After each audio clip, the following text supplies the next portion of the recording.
of blocks now. Like some use a tree or a graph of blocks or something. Is it a So, bad term? Is there a I better term? mean, it's an all right term. Is it like or AI? something, Is it a so- bad term? Just one of those terms we're I stuck mean, with? yeah, it's one of It's one of all those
factor of 2 now. It's actually, last year, Ethereum almost took over Bitcoin. When Bitcoin started crashing? Yeah. Now Ethereum is back down. It might be half or a third of Bitcoin. Does that worry you, the fluctuating value of these things? Well, to my mind, creating artificial monies is one tiny bit of the potential of what you can do with the whole blockchain tool set. It happened to become popular initially, right, because it's where the money is, right? I mean, right. It is money. Yeah. It is money, and that's interesting to people. Yes. But on the other hand, what it's really about is making a world computer. It's about scripting with a simple programming language all sorts of transactions between people, companies, whatever, all sorts of exchanges of information. So, I mean, it's about decentralized voting mechanisms. It's about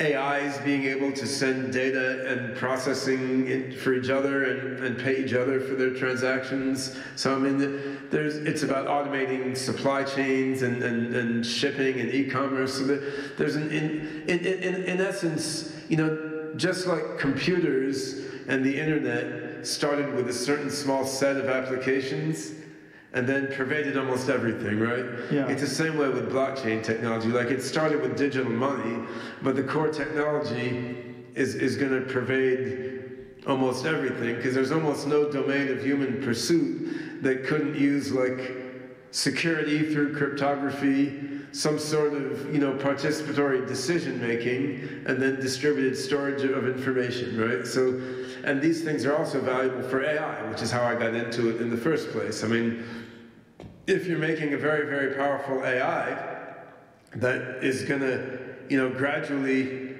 through the practical value it delivers, will grow up to be more and more and more intelligent. I mean, this AI should be able to engage a large party of people and AIs in participatory decision-making.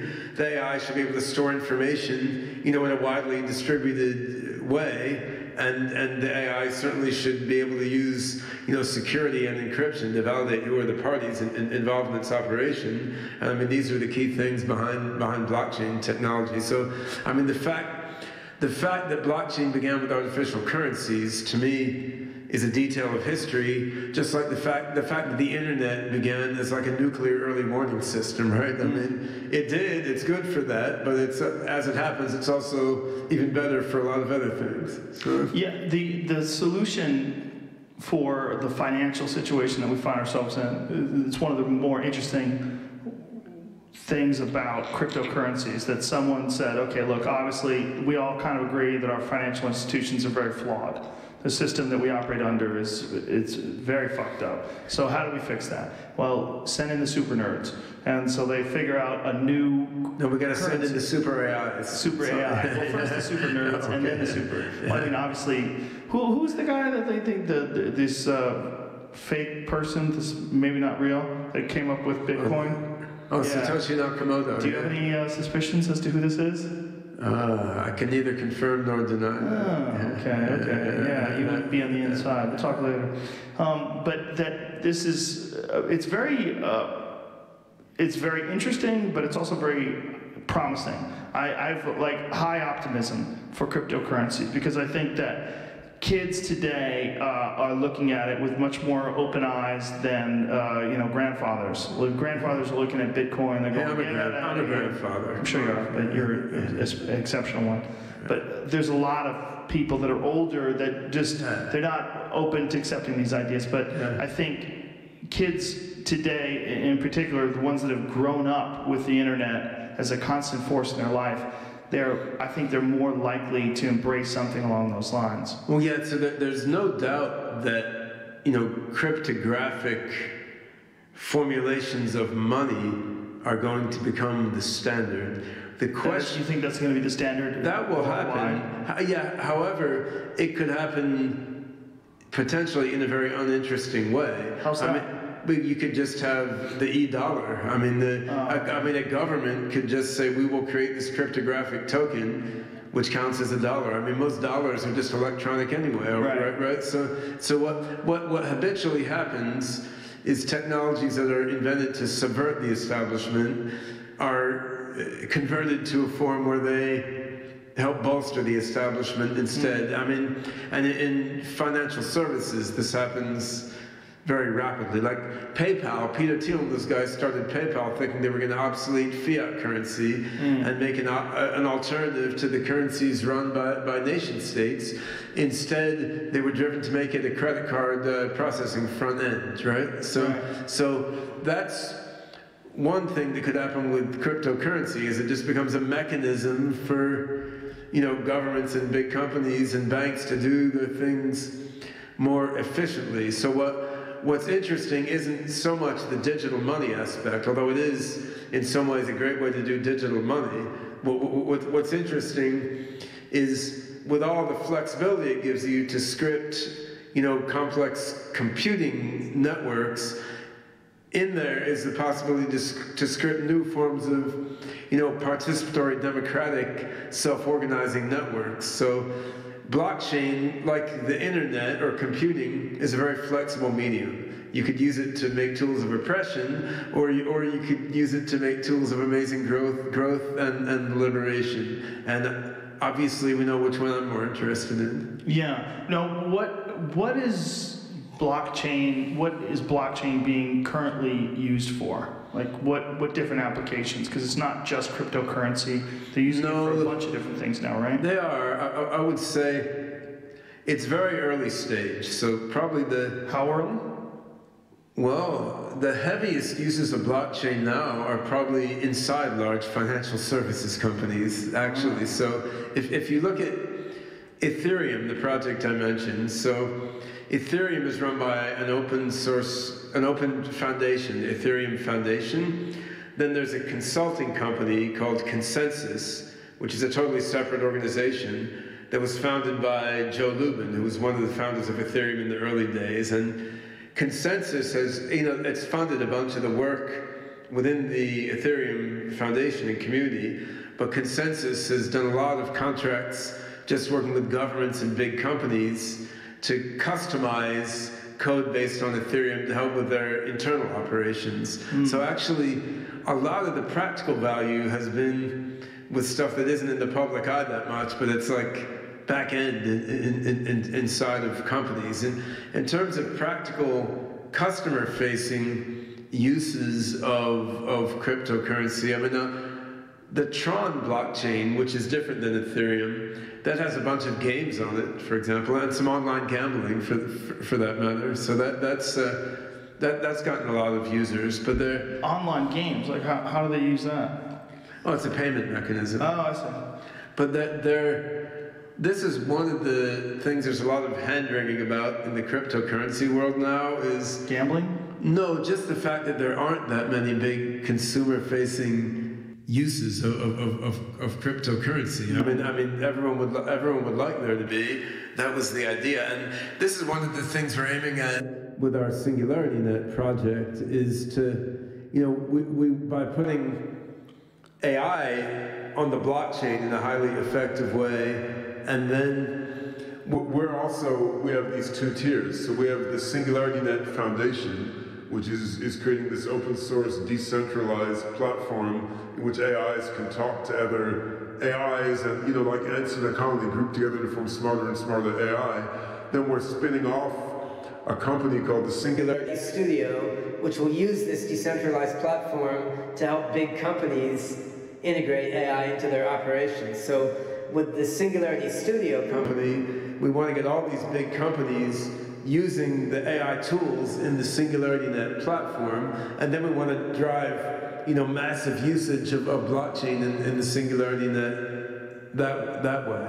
So that's, if we're successful with what we're doing, this will be, you know, within a year from now or something, by far the biggest usage of blockchain outside of financial exchange is our use of blockchain within SingularityNet for AI, basically for customers to get the AI services that they need for their businesses, and then for AIs to transact with other AIs, paying other AIs for doing services for them. Because this I think, is a path forward. It's like a society and economy of minds. It's not like one monolithic AI. It's a whole bunch of AIs created by different people all over the world, which not only are in the marketplace providing services to customers, but each AI is asking questions of each other and then rating each other of how good they are, sending data to each other and paying each other for their services. So this like network of AIs can emerge in intelligence on the whole network level, as well as there being intelligence in each component. And is it also fascinating to you that this is not dependent upon nations? This is a world. Well, yeah,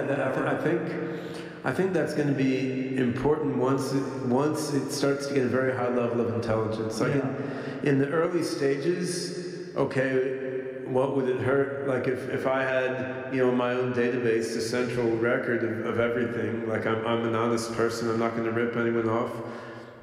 But once we start to make a transition toward artificial general intelligence in this global decentralized network, which has component AIs from every country on the planet, like at that point, once it's clear you're getting toward AGI, a lot of people will want to step in and control this thing, by law, by military might, by any means necessary.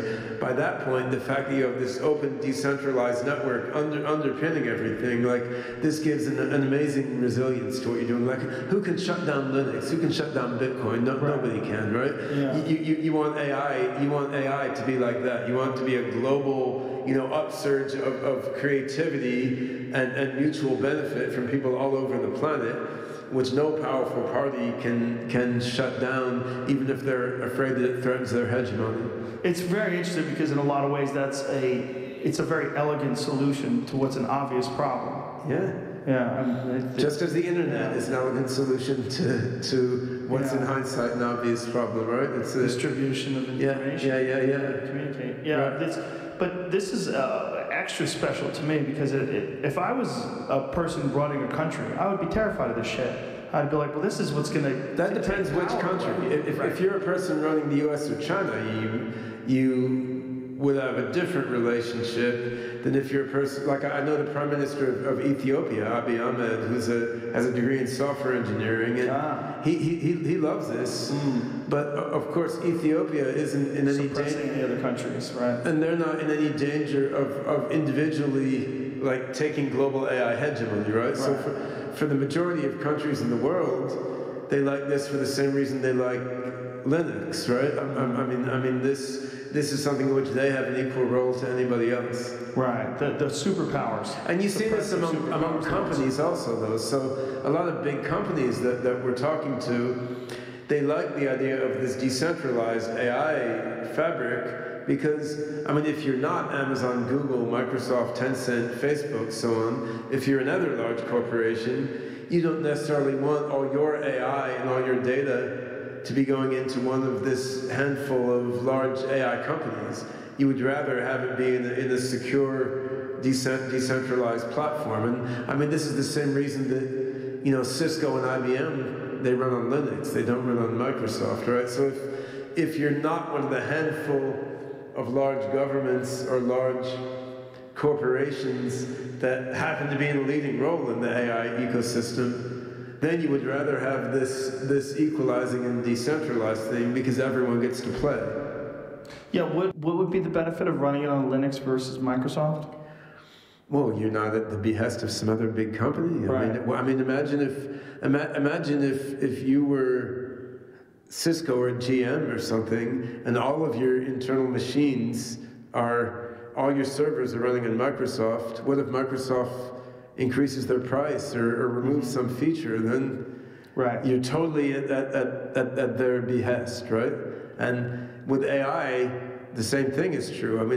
If you put all your data in some big company's server farm and you're analyzing all your data on their algorithms, and that's critical to your business model, what if they change their AI algorithm in some way? Then, then your business is basically controlled by this other company. So, having a decentralized platform in which you're, an equal participant along with everybody else is actually a much better position to be in. And I think this is why we can succeed with this plan of having this, decentralized Singularity Net platform, then this Singularity Studio enterprise software company, which mediates between the decentralized platform and big companies. I mean, it's because most companies and governments in the world, they don't want hegemony of a few large governments and corporations either. And you can see this in a lot of ways. You can see this in embrace of Linux and Ethereum by many large corporations. You can also see, like in a different way, the Indian government, they rejected an offer by Facebook to give free internet to all Indians because Facebook wanted to give like mobile phones that would give free internet, but only to access Facebook, right? India's like, well, no thanks, right?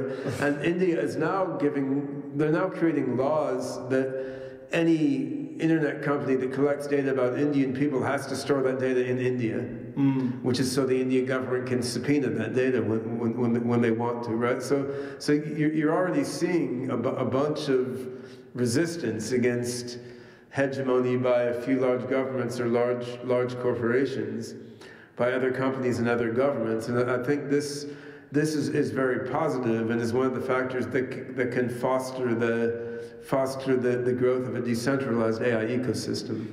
Is it fair to say that the future of AI is severely dependent upon who launches it first? Like whether it's Singularity Net, the bottom line is artificial general intelligence. The bottom line is, as a scientist, I have to say we don't know, right? It could be there's an end state that AGI will just self-organize into, almost independent of the initial condition, but we don't know. And given that we don't know, I'm operating under the heuristic assumption that if the first AI is beneficially oriented, if it's controlled in a participatory democratic way, and if it's oriented at least substantially toward like doing good things for humans, I'm operating under the heuristic assumption that this is going to bias things in a positive direction, right? I mean, of course, in the absence of knowledge to the contrary. But if the Chinese government launches one that they're controlling, we don't know. To pop it off first. I mean, I like the idea that you're saying, though, that it might organize itself. I mean, understand the Chinese government also, they want the best for the Chinese people. They don't want to make the Terminator either, right? So I mean, I think even Donald Trump, who's not my favorite person, doesn't actually want to kill off everyone on the planet, right? So he might if they talk shit about him. Yeah. You never know. It was just him. Yeah. I showed you all. Yeah. So I mean, I think, I wouldn't say we're necessarily doomed if big governments and big companies are the ones that develop AI or AGI first. Big government and big companies essentially developed the internet, right? And it got away from them. That's right. So there's a lot of uncertainty all around, but I think, it behooves us to do what we can to bias the odds in our favor based on our current understanding. And I mean, toward that end, we're developing, open source, decentralized AI in Singularity Net projects. So if you would, explain Singularity Net and what you guys are actively involved in. Sure. So Singularity Net in itself is a platform that allows many different AIs to operate on it.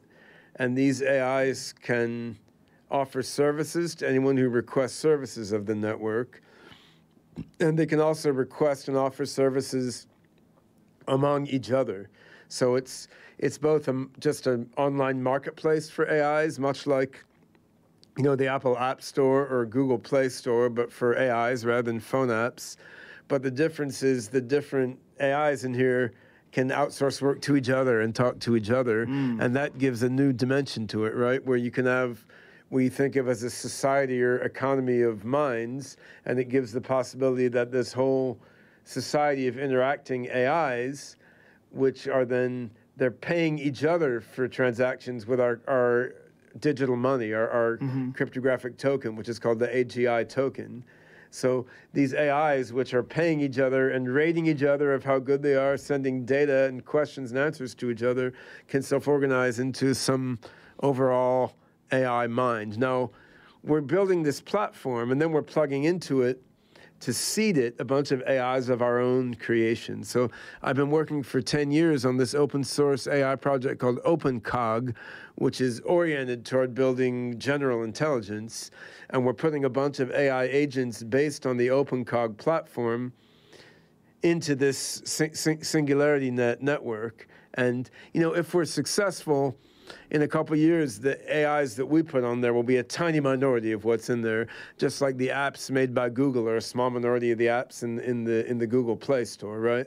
But my hope is that these OpenCog AI agents within the larger pool of AIs on the Singularity Net can sort of serve as the general intelligence core, because the OpenCog AI agents are really good at abstraction and generalization and creativity.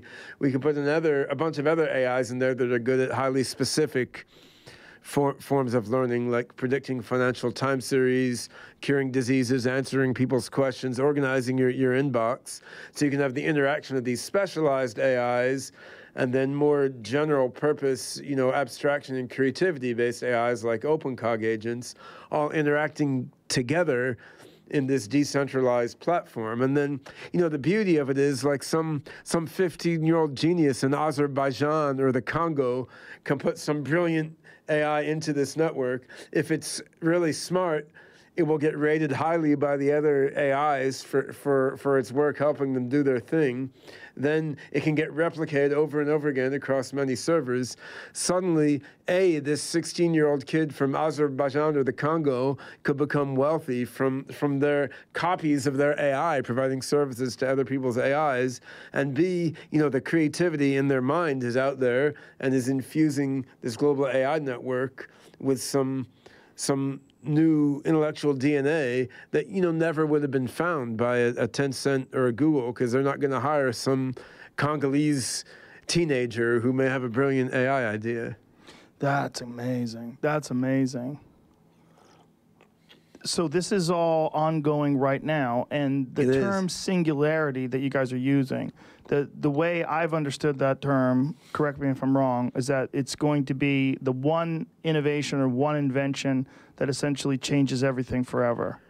Well, singularity isn't necessarily one invention. The singularity, which was coined by Goertzel? It's coined by my friend Werner Vinge, who's another guy you should interview. He's in San Diego too. A lot of guys, cool. A lot of brilliant guys down there. But Werner Vinge is a lot of military down there. Yeah, Werner Vinge, he was a math professor at San Diego University, actually, but well-known science fiction writer.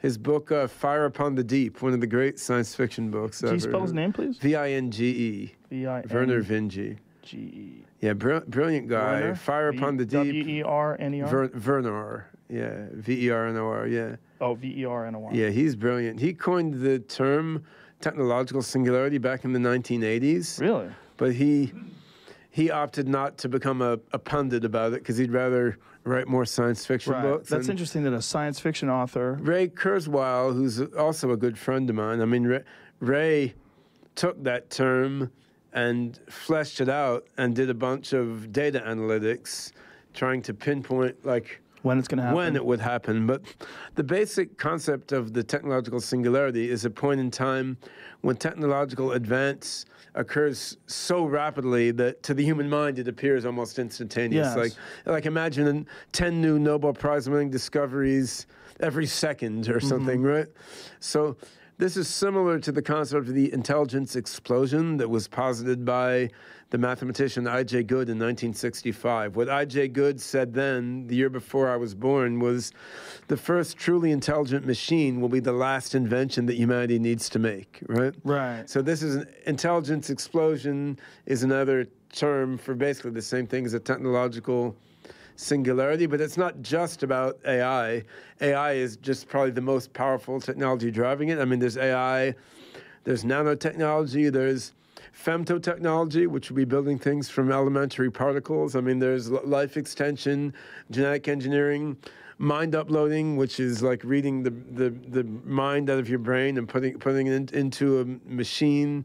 You know, there's advanced energy technologies, so that all these different things are expected to advance at around the same time, and they have many ways to boost each other, right? Because the better AI you have, your AI can then invent new ways of doing nanotech and biology. But if you invent amazing new nanotech and quantum computing, that could make your AI smarter.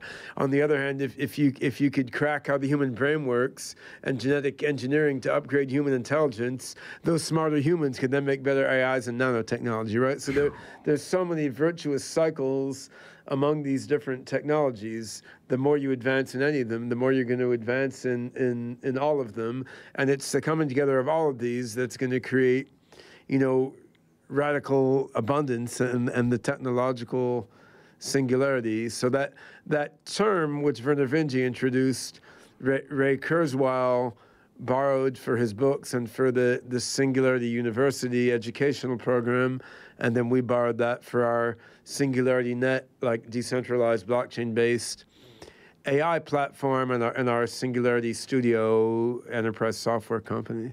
Now, I want to talk to you about two parts of what you just said. One being the possibility that one day we can upload our mind or make copies of our mind. You up for it?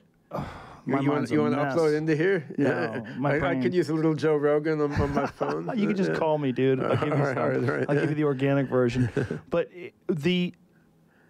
do you think that that's a real possibility inside of our lifetime, that we can map out the human mind to the point where we can essentially recreate it? But if you do recreate it, without all the biological urges and the human reward systems that are built in, what the fuck are we? I mean, well, that's a different question. Right. I mean, I think... What is your mind? Well, I think that there's two things that are needed for... Let's say human body uploading, to simplify things. Body uploading. There are two things that are needed. One thing is a better computing infrastructure than we have now to host the uploaded body. And the other thing is a better scanning technology, because right now we don't have a way to scan the molecular structure of your body without freezing you, slicing you, and scanning you, which you probably don't want done at this point in time. Right? Not yet. So, assuming both those are solved, you could then recreate in some computer simulation, an accurate simulacrum of what you are, right? But that's where I'm getting. This is where I'm getting at. An accurate simulacrum that's getting weird, because the biological variability of human beings, we vary day to day. We vary dependent upon and your simulacrum would also vary day to day, so it would deviate. You would program it in to have flaws?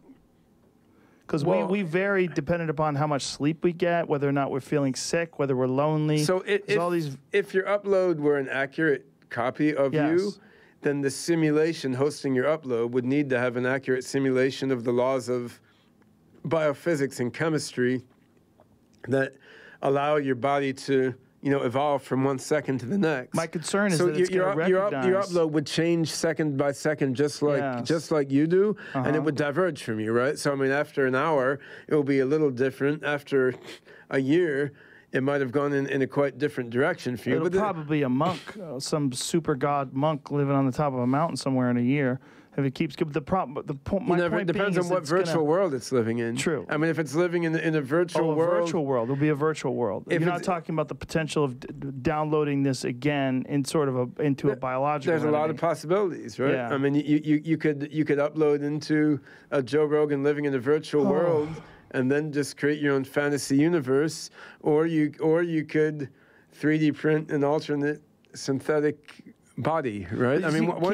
Once you have the ability to manipulate molecules at will, the scope of possibilities becomes much greater than we're used to thinking about. My question is, do we replicate flaws? Do we replicate depression?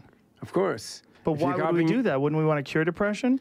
So if we do cure depression, here's the interesting thing. Okay. Once we have you in a digital form, then it's very programmable.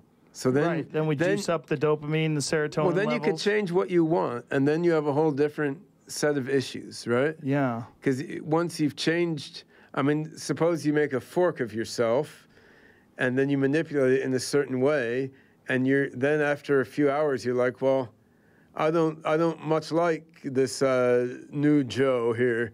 Maybe we should roll back that change. But the new Joe is like, well, I like myself very well, thank you, right? So there's a lot of issues that will come up once we can modify and reprogram ourselves. But isn't the point that the ramifications of these decisions are almost insurmountable? Like once the ball gets rolling.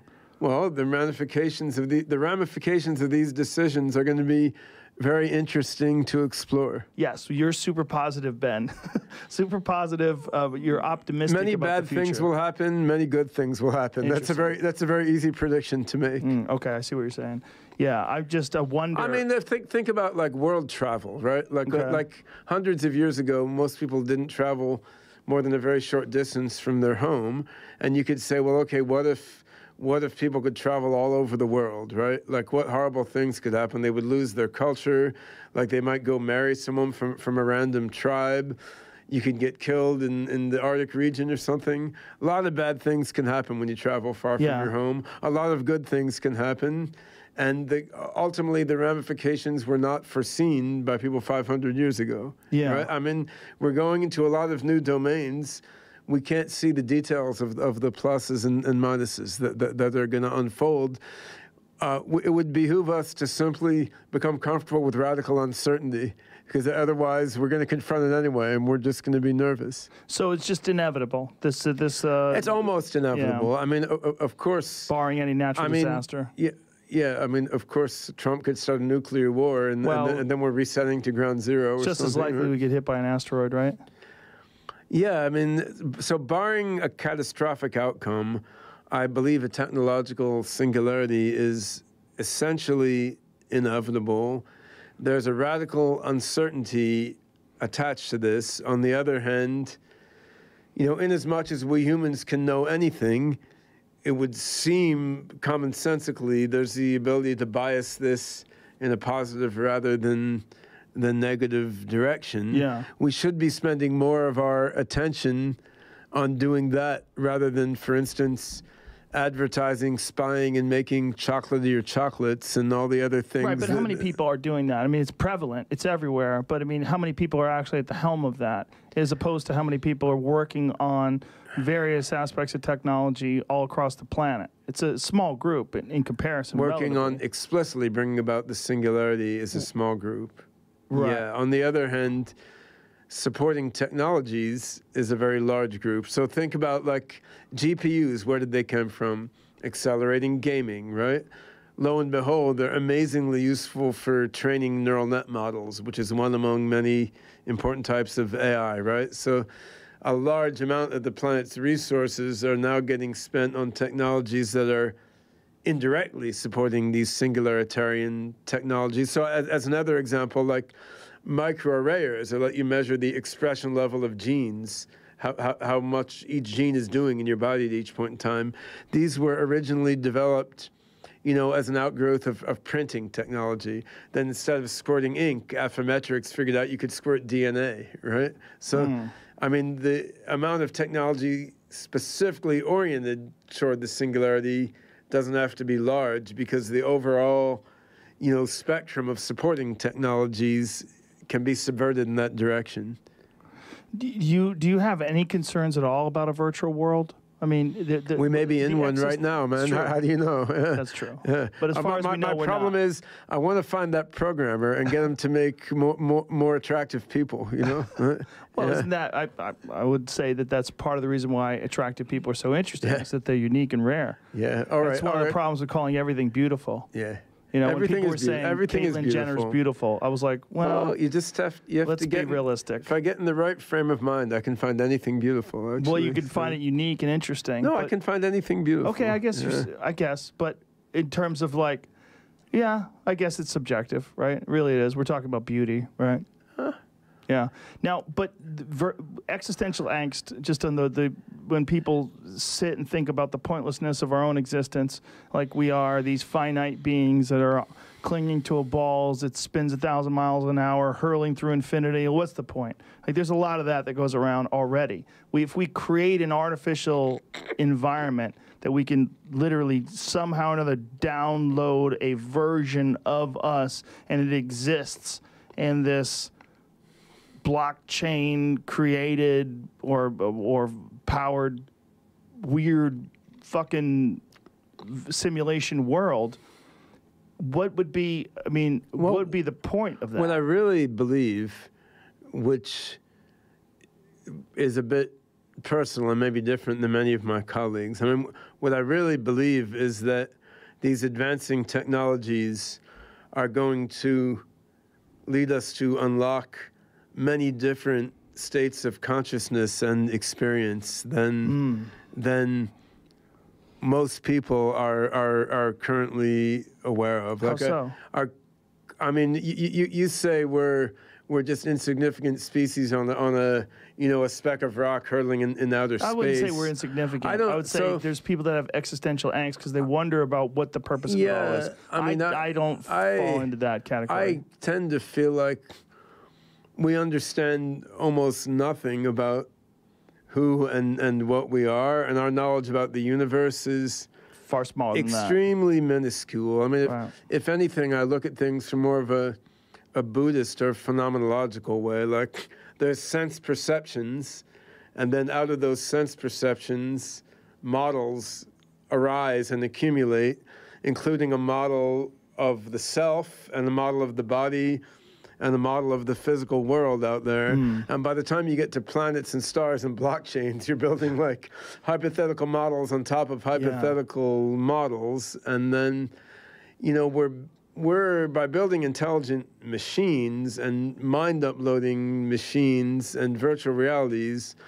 we're going to radically transform, our whole state of consciousness, our understanding of what mind and matter are, our experience of our own selves, or even whether a self exists. And I think ultimately the state of consciousness of a human being like 100 years from now, after a technological singularity, is going to bear very little resemblance to the states of consciousness we have now. We're going to see a much wider universe than any of us now imagine to exist. No? This is my own personal view of things. You don't have to agree with that to think the technological singularity will be valuable, but that is how I look at it. I know, like, Ray Kurzweil and I agree there's going to be a technological singularity within decades at most. And Ray and I agree that, if we bias technology development appropriately, we can very likely, guide this to be a world of abundance and benefit for humans as well as AIs. But Ray is a bit more of a down-to-earth empiricist than I am. Like, he thinks we understand more about the universe right now than I do. So, I mean, there's a wide spectrum of views that are rational and sensible to have. But my own view is we understand really, really little of what we are and what this world is. And this is part of my own personal quest for wanting to upgrade my brain and wanting to create artificial intelligences. Is like, I've always been driven above all else by wanting to understand everything I can about the world. So, I mean, I've studied every kind of science and engineering and social science and read every kind of literature. But in the end, the scope of human understanding is clearly very small, although at least we're smart enough to understand how little we understand, which I think my dog doesn't understand how little he understands, right? Yeah. So, and even like my 10-month-old son, he understands how little he understands, which is interesting, right? Because he's also a human, right? So I think, I mean, everything we think and believe now is going to seem absolutely absurd to us after there's a singularity. We're just going to look back and laugh in a warm-hearted way at all the incredibly silly things we were thinking and doing back when we were trapped in our primitive biological brains and bodies. That's stunning that in your opinion or your assessment is somewhere less than 100 years away from now. Yeah, that's requires exponential thinking, right? Because that's hard to wrap your head around, right? I don't know. It's For some immediate. It's folks, immediate for me for to wrap you, my head right. around. But for a lot of people that you explain it to, I'm sure that's a little bit of a roadblock. No? It is. It is. It took me some time to get my parents to wrap their head around it because they didn't. They're not technologists. But Right. I mean, I find if you get people to pay attention and sort of lead them through all the supporting evidence, most people can Yes. comprehend these ideas reasonably well. It Go just, back to computers from 1963. it's just hard to grab. It's hard to grab people's attention, and Yeah. mobile phones have made a big difference. Like I spent a lot of time in Africa, in Addis Ababa, in Ethiopia, where we have a large AI development office, and you know the fact that mobile phones and then smartphones have rolled out so quickly, even in rural Africa, and have had such a transformative impact. I mean, this is a metaphor that lets people understand the speed with which exponential change can happen. When you talk about yourself and you talk about consciousness and how you interface with the world, how do you see this? I mean, when you say that we might be living in a simulation, do you actually entertain that? Oh, yeah. You do? I mean, I think the word simulation is probably wrong, but yet the idea of an empirical, you know, materialist physical world is almost certainly wrong also. So, I mean... How so?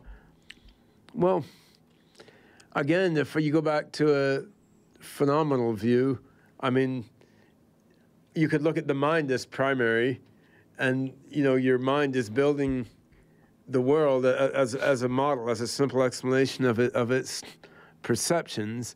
On the other hand, then what is the mind? The self is also a model that gets built out of its perceptions.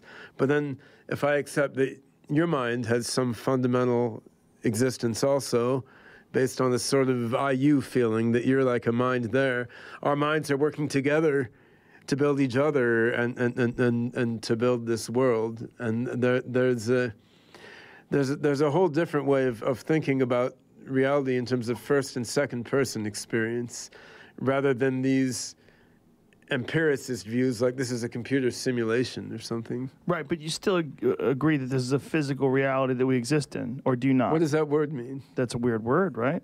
It is weird. I mean, like, if you what, look, is it your interpretation so if you of look this physical reality? If you look in modern physics, even quantum mechanics, there's something called the relational interpretation of quantum mechanics, which says that there's no sense in thinking about an observed entity. You should only think about an observed, observer pair.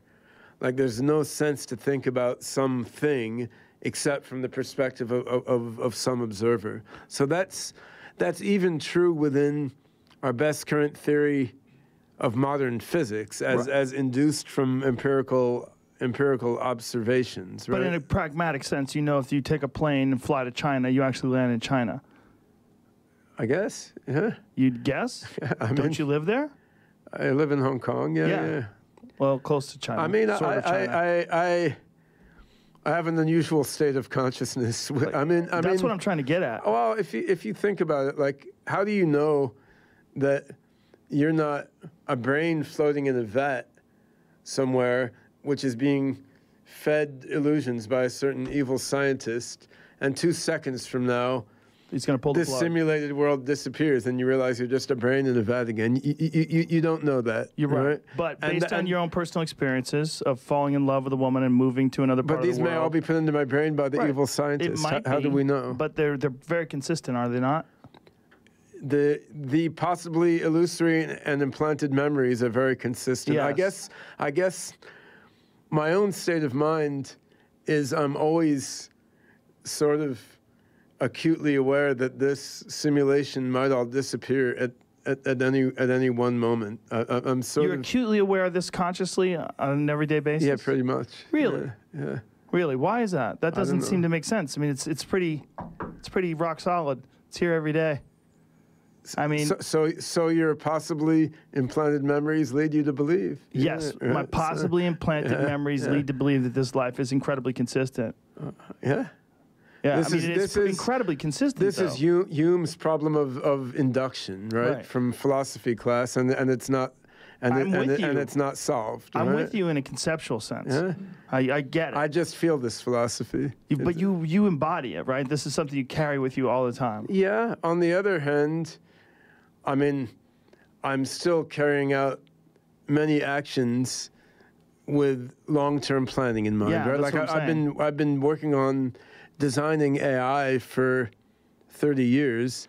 You might be designing it inside a simulation. I might be, and I've been working on building the same AI system, you know, since we started OpenCog in 2008, but that's using code from 2001 that I was building with my colleagues even earlier. So, I mean, I think long-term planning is very natural to me, but nevertheless, I don't want to make any assumptions about what sort of simulation or reality that we're living in. Yeah. Right? And I think everyone's going to hit a lot of surprises once the singularity. Because, you know, we may find out that this hat is a messenger from after the singularity. So it traveled back through time to implant into my brain the idea of how to create AI and thus bring it into existence.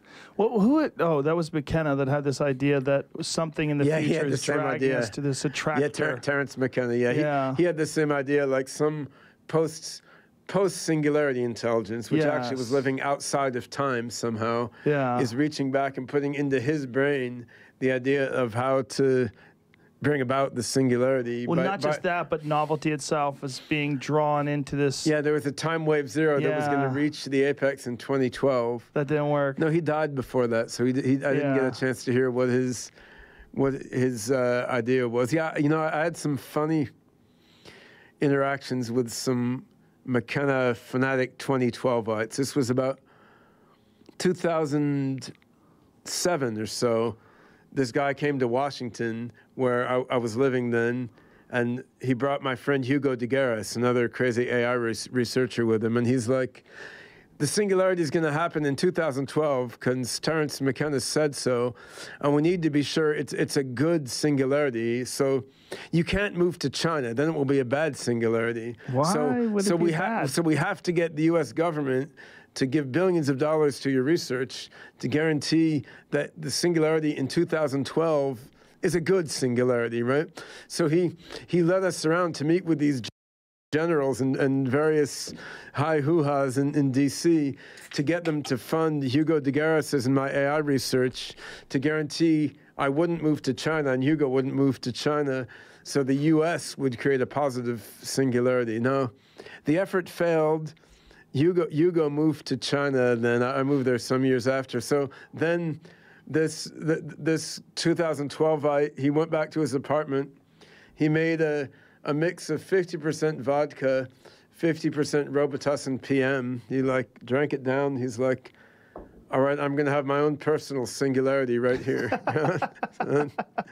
And I haven't talked to that guy since 2012 either to see what he thinks about the singularity not happening then. But, I mean, Terence McKenna had a lot of interesting ideas, but I felt, you know, he mixed up the symbolic with the empirical more than I would prefer to do, right? I mean, it's very interesting to look at these abstract symbols and cosmic insights, but then you have to sort of put your scientific mindset on and say, well, what's a metaphor and what's like an actual empirical scientific truth within the scientific domain. And it was a little bit half-baked, right? I mean, the whole idea was based on the I Ching.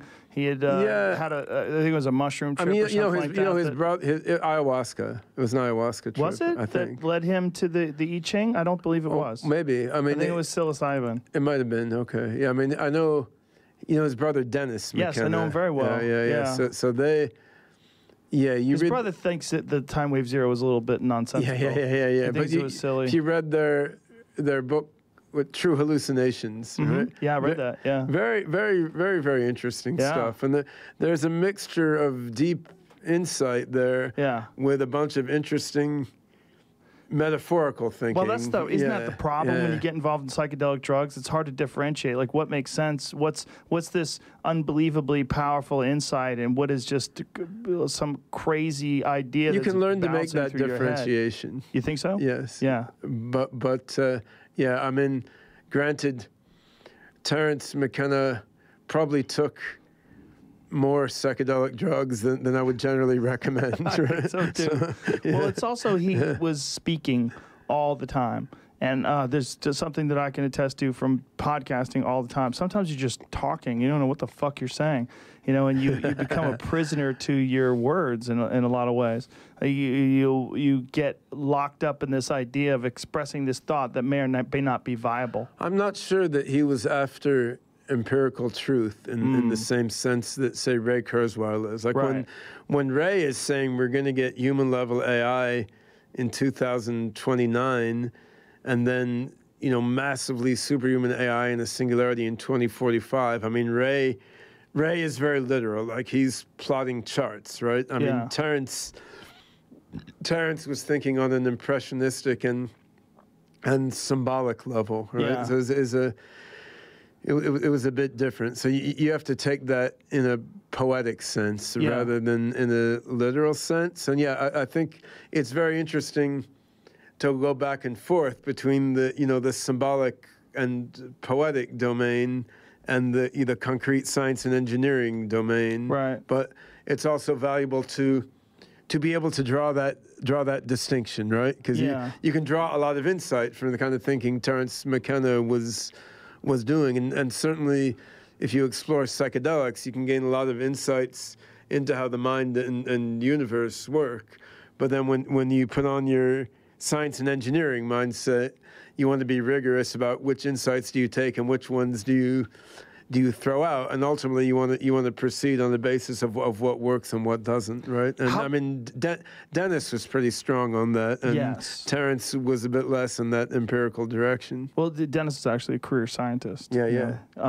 How many people involved in artificial intelligence are also educated in the ways of psychedelics? Yeah, that's... all you have to say is that.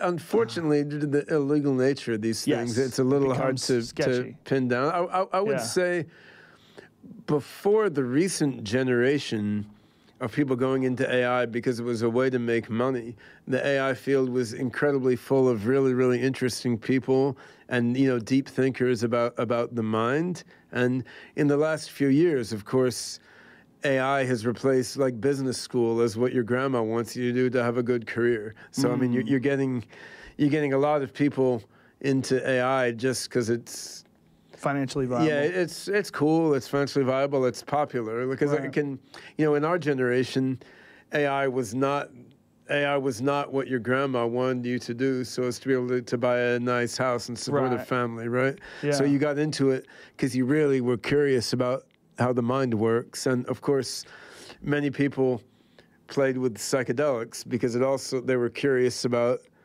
what it was teaching them about how their mind works. Yeah. So.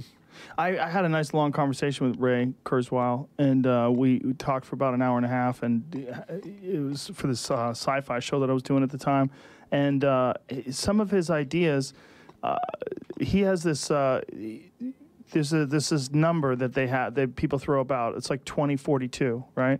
Is that still 2045? Is it 45 now? No, you're being the optimist. No, you're combining that with Douglas Hofstadter's 42, which is the answer to the universe. No, the 2042 thing was the New York conference that took place in 2012. That was 2045. Was it? I was at that conference. Okay. That was organized by Dmitry Itzkov, who's another friend of mine from Russia. So I'm off by 3 years. It's 2045. So, but my point being, that was Ray's prognostication. Right. Well, why that year?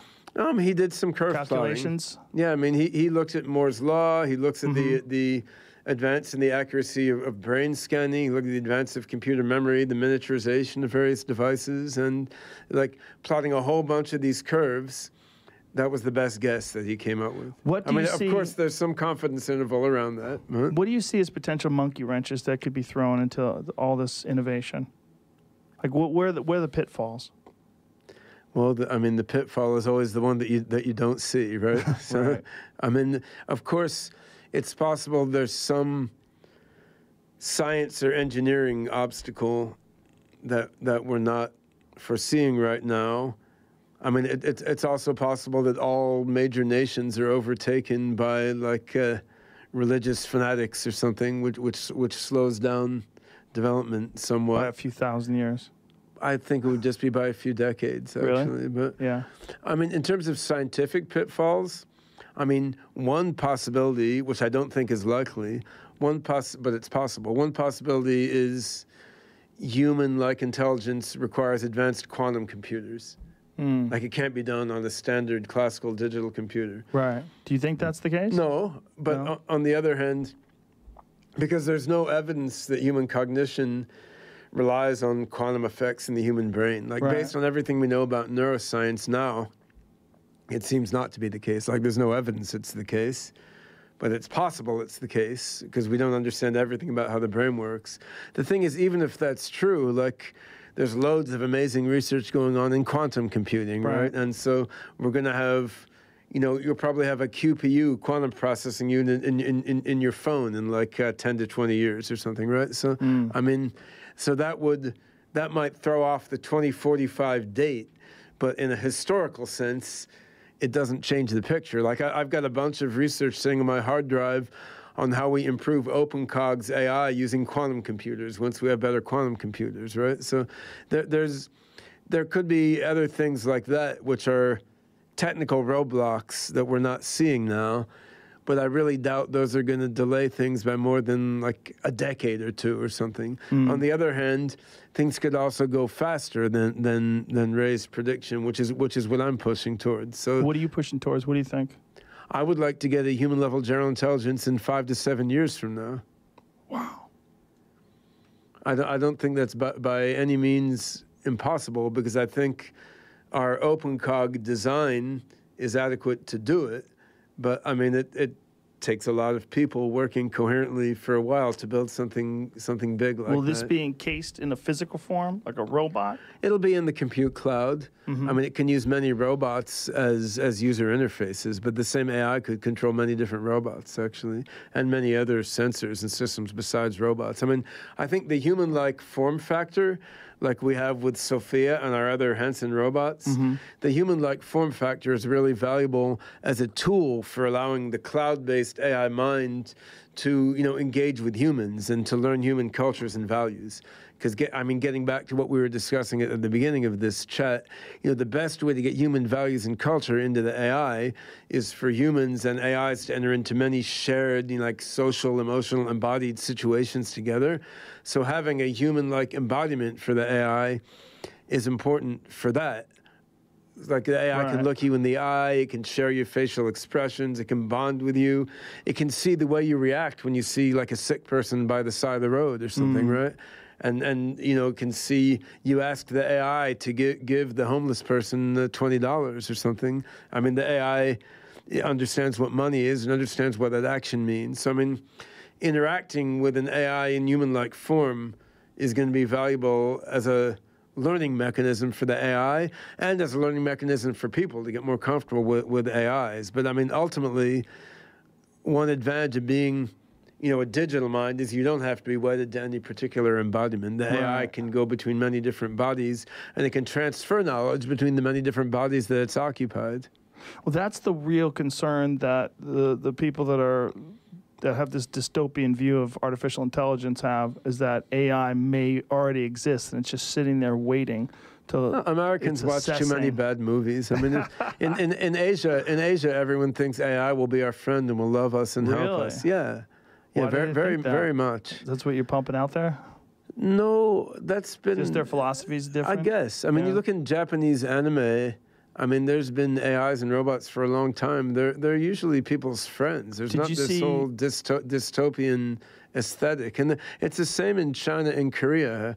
The general guess there is that AIs and robots will be people's friends and will help people. That's and somehow the general guess in America is it's going to be some big, nasty robo-soldier marching down the street. Well, and we have guys like Elon Musk, who we rely upon, who's smarter than us, and he's fucking terrified of it. Sam Harris is terrified of it. There's a lot of very smart people that just think it could really be a huge disaster for the human race.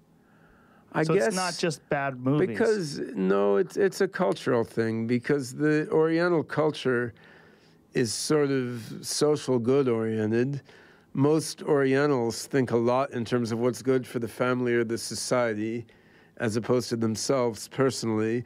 And so they just make the default assumption that AIs are going to be the same way, whereas Americans are more like me oriented. And I say that as an American as well. But that's and they sort of assume that AIs are going to be that same way. That's one possible explanation. It's like a Rorschach blot, right? Whatever is in your mind, you impose on this AI when we don't actually know what it's going to become. Right, but there are potential negative aspects to artificial intelligence deciding that we're illogical and unnecessary. Well, we are illogical and unnecessary. Yes. But that doesn't mean that AI should be badly disposed toward us. I mean, yeah. Did you see Ex Machina? I did. A beautiful. Did you like it? Sure. It was a copy of our robot. So.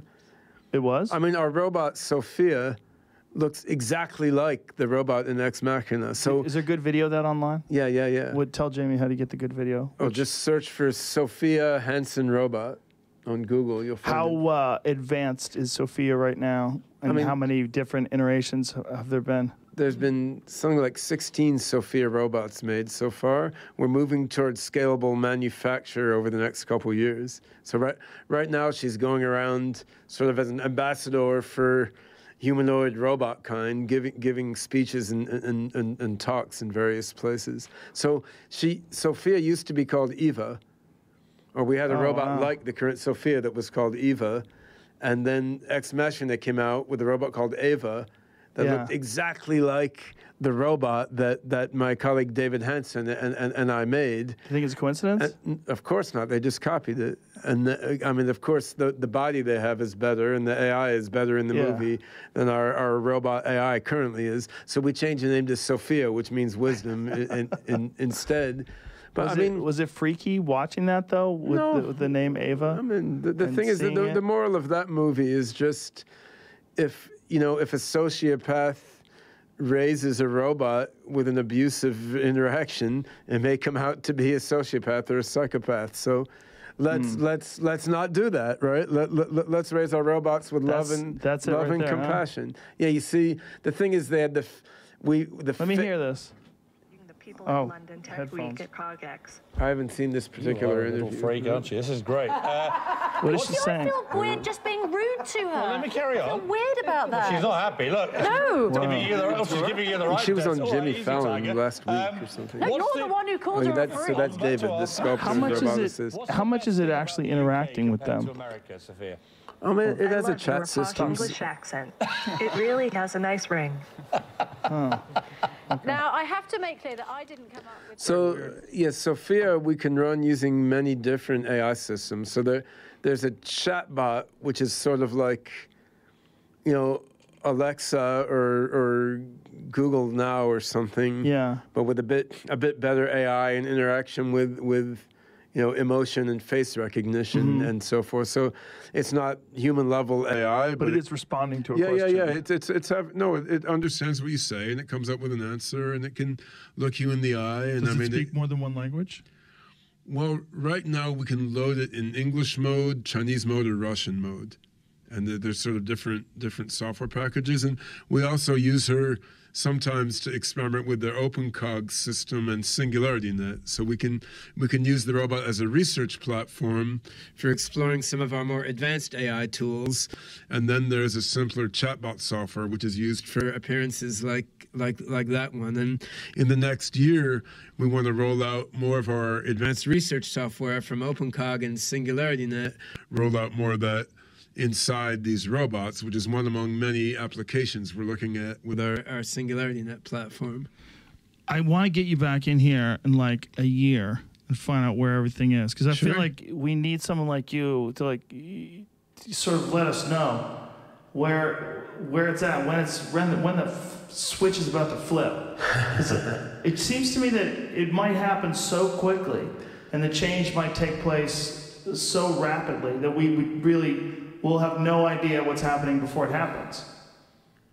I mean, we think about the singularity like it's going to be some huge, physical event and suddenly everything turns purple and is covered with diamonds or something, right? But I mean, there's a lot of ways something like this could unfold. So like, imagine that with our Singularity Net decentralized AI network, you know, we get an AI that's smarter than humans and can create, you know, a new scientific discovery at the Nobel Prize level every minute or something. That doesn't mean this AI is going to immediately like refactor all matter into images of Buckethead or do something random, right? I mean, if the AI has some caring and wisdom and compassion, then whatever changes happen. But aren't those human characteristics? Not necessarily. In fact, Compassion? just as humans are neither the most intelligent nor the most compassionate Possible creatures. That's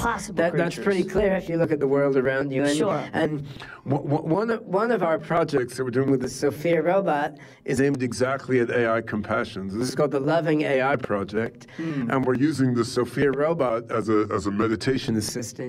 So we're using Sophia to help people get into deep, like meditative trance states and help them, you know, breathe deeply and achieve more positive state of being. And part of the goal there is to help people. Part of the goal is as the AI gets more and more intelligent, you're sort of Getting the AI locked into a very positive, reflective and compassionate state. And I think there's a lot of things in the human psyche and evolutionary history that hold us back from being optimally compassionate. And that if we create the AI in the right way, it will be not only much more intelligent, but much more compassionate than human beings are. And I mean, we'd better do that. Like, otherwise the human race is probably screwed, to be blunt. I mean, I think human beings are creating a lot of other technologies now with a lot of power. We're creating synthetic biology. We're creating nanotechnology. You know, we're creating smaller and smaller nuclear weapons, and we can't control their proliferation. We're poisoning our environment. And I think if we can't create something that's not only more intelligent, but more wise and compassionate than we are, we're probably going to destroy ourselves by some method or another. I mean, with something like Donald Trump becoming president, you see what happens when this, you know, primitive, you know, hindbrain, and when our unchecked, you know, mammalian emotions of anger and you know, status seeking and ego and rage and lust, when these things are controlling these highly advanced technologies, this is not going to come to a good end. So we want compassionate general intelligences, and this is what we should be orienting ourselves toward. And so we need to shift the focus of the AI and technology development on the planet toward, you know, benevolent, compassionate general intelligence. And this is subtle, right? Because you need to work with the establishment rather than overthrowing it, which isn't going to be viable. So this is why we're creating this decentralized self-organizing AI network, the Singularity Net. Then we're creating a for-profit company, Singularity Studio, which will get large enterprises to use this decentralized network. Then we're creating these robots like Sophia, which will be mass manufactured in the next couple of years. Roll these out as service robots everywhere around the world to interact with people in a, you know, providing valuable services in homes and offices, but also interacting with people, you know, in a loving and compassionate way. So we need to start now, because we don't actually know if it's going to be years or decades before we get to this singularity, and we want to be as sure as we can that when we get there, it happens in a beneficial way for everyone, right? And things like robots, blockchain, and AI learning algorithms are tools toward that end. Well, Ben, I appreciate your optimism. I appreciate coming in here and explaining all this stuff for us, and I appreciate all your work, man. It's really amazing, fascinating stuff. Yeah. Well, thanks for having me. It's a really fun, wide-ranging conversation. So yeah, it will be great to come back next year and update you on the state of the singularity. Let's try to schedule it once a year, and just by the time you come, maybe, who knows, a year from now, the world might be a totally different place. I may be a robot by then. You might be a robot now. Yeah. Uh-oh. All right.